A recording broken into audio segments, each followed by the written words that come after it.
Hello, good morning, good afternoon, good evening. Depende muito do horário que você está assistindo a este vídeo.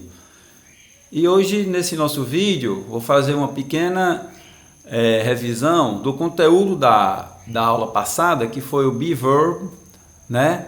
Past, o passado do verbo be. O verbo be no passado ele só tem duas formas. Quais são essas formas? Estão aqui, ó. Be, verb, eu só tenho duas formas, o was ou were, certo? Só são essas duas formas.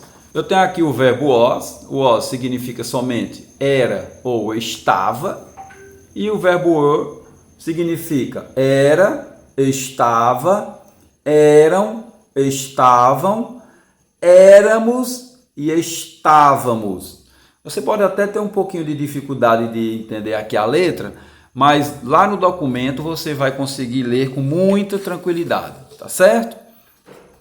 E o verbo be no passado, ele segue as mesmas regras do verbo be no presente. Que regras são essas?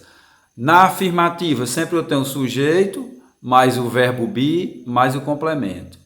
Quando eu preciso da forma interrogativa, ter a forma interrogativa.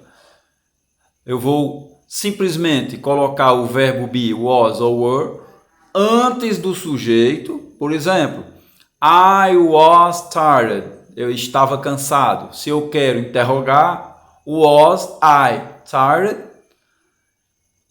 Eu coloco you were a good boy. Você era um bom menino. Se eu quero interrogar, were you a good boy? Você foi um bom menino. Então você somente inverte o sujeito com o verbo, ok? E para negar, você vai colocar simplesmente o advérbio de negação not após o was ou were. Exemplo, I was tired. Se eu quero negar, I was not ou I wasn't. E se eu quero negar, you were a good boy, eu vou somente colocar you were not ou you weren't a good boy. Sempre seguindo a mesma regra do verbo be no presente, você vai construir sentenças afirmativas, interrogativas e negativas, sempre sabendo, para a gente fechar, que o was, olha, o was sempre será usado para I, para he, para she, para it, e o were sempre será usado para we, para you e para they.